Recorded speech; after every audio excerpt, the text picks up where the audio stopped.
constantly being aware of rulings that you have made in this House. Mr. Speaker, standing order number 102 indicates that a senator who has used exceptionable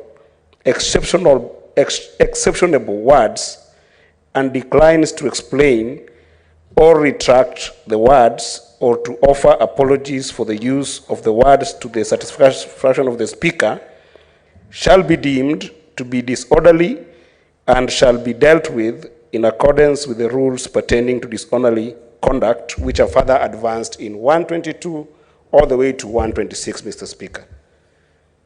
In this House today, Mr. Speaker, the Senator of Nandi has constantly used the term, the handshake government.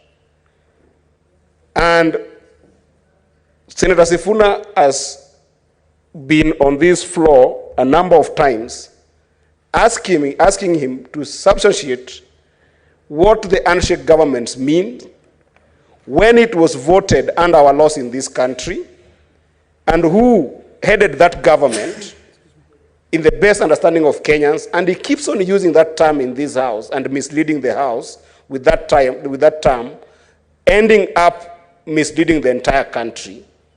And I wanted to invite your ruling, Mr. Speaker, for once and for all, that can Sen.Cherargei tell this House and this nation who voted for handshake government, and if not, apologize, retract, and if possible, Mr. Speaker, make a determination that he should never use that word in this House. Because we only know that there was a Jubilee government that had President Uhuru Kenyatta and the Deputy President William Ruto, who used resources of this nation for 10 good years and was